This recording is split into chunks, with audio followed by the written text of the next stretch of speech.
Hey, what's up guys? Hari ni kita nak buat lauk buka puasa iaitu ayam goreng sambal kantan. Rasa dia sangat sedap, bau kantan tu wangi, sambal kita pedas macam tu. First korang gorengkan ayam yang dah salut dengan garam dan susu kunyit. Lepas tu bawa keluar lepas dah garing. And then ambil 5 bawang merah. Lepas tu tambahkan lada besar dalam 8 biji. Lepas tu bawang putih 8 ulas dengan 10 tangkai cili padi and also tomato lah. Yang ni portion dia banyak. KA buat untuk lebih daripada separuh ekor ayam lah. Lepas tu bawa keluar semua barang-barang goreng. Bila dah layu kita tumbuk. Besar tak aku punya lesung. Boleh buat kenduri tau dalam ni. Lepas tu kita masukkan 2 batang serai yang dah diketuk. Masukkan bahan dah tumbuk tadi. Lepas tu kacang-kacang. Masukkan sos tiram lah. Lebih kurang 1 sudu lebih macam tu. Lepas tu masukkan garam, gula sikit dengan sebut perasa untuk balancekan rasa lah. Lepas tu kita masukkan ayam goreng kita dah goreng siap-siap tadi.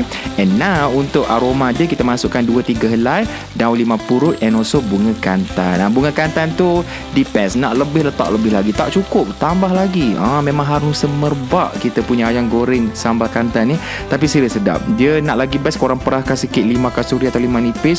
Dia rasa masam, rasa pedas and rasa wangi bunga kantan tu. Makan nasi putih letak kicap. Sangat sedap. Boleh buat sahur dengan buka puasa. Okay, selamat mencuba.